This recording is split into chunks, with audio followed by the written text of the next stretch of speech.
If we lose freedom in America, there is no place to escape to. This is the last stand on earth. President Ronald Reagan. Last spring break, I went on a trip with 100 other Harvard undergraduates to Israel. It was one of the most extraordinary experiences of my life, and I will always be grateful to Harvard for that.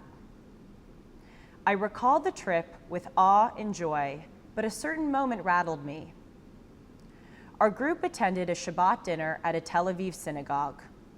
The rabbi proclaimed, "Welcome to Israel. You are all here from America, the best country in the world." He paused, but not a single person clapped. The Israelis stared in disbelief. Americans are the freest, most privileged people on earth. Yet many of us are ashamed to show any, even the tiniest trace of national pride. Why? Because we Americans of recent generations have been swaddled in prosperity and security, and in consequence have become ungrateful for the blessings we enjoy. It requires vigorous athletic imagination for most of us to consider the basic brutal realities that much of the world experiences daily. Even worse, we have consumed a cultural diet that reduces America to its ugliest moments and dismisses its noble ideals and accomplishments as jingoism. This nation saved the world from global catastrophe 3 times in the 20th century. This nation has grown to treat racial, ethnic, and religious minorities with equality and respect compared to other places and times on earth.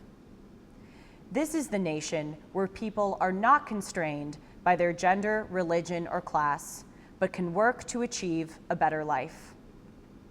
In this nation, we can criticize our government, secure in the knowledge that we will rise the next morning and our country will still respect our rights.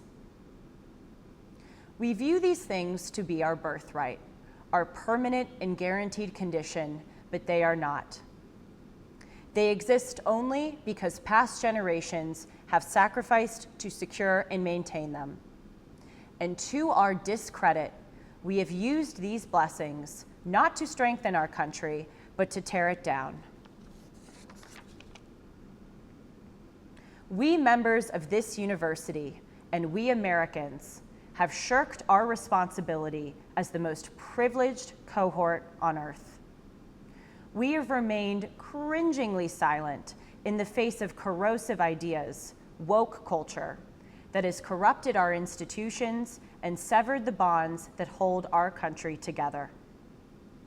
The New York Times won a Pulitzer Prize for reporting that the sole purpose of the American Revolution was to preserve slavery, and we remain silent. The Oregon Department of Education asserts that showing your work and finding the right answer in math is white supremacist, and we remain silent.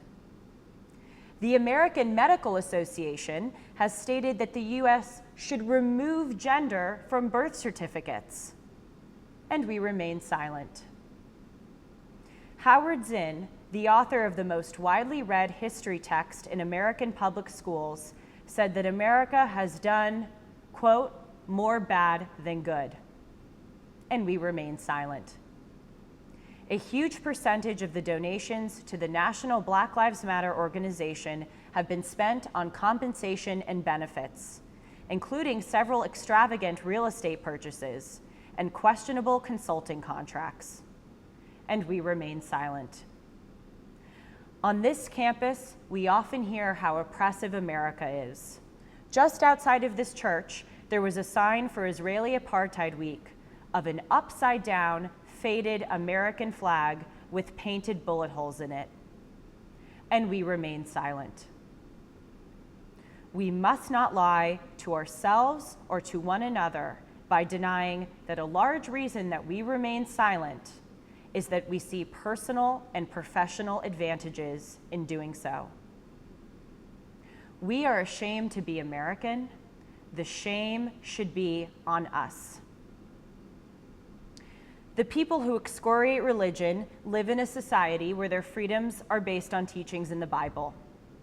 Many who say that the nuclear family is antiquated grew up in two-parent households.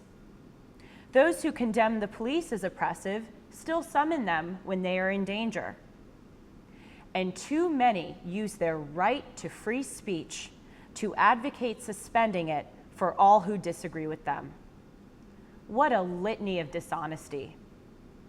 We are using our privilege to undermine the very system that has given us that privilege. America, despite its failings, is the last great stand on earth. We must speak up against this now, or our civilization will face a somber reckoning. As President Reagan said, "If not us, who? If not now, when?" Thank you.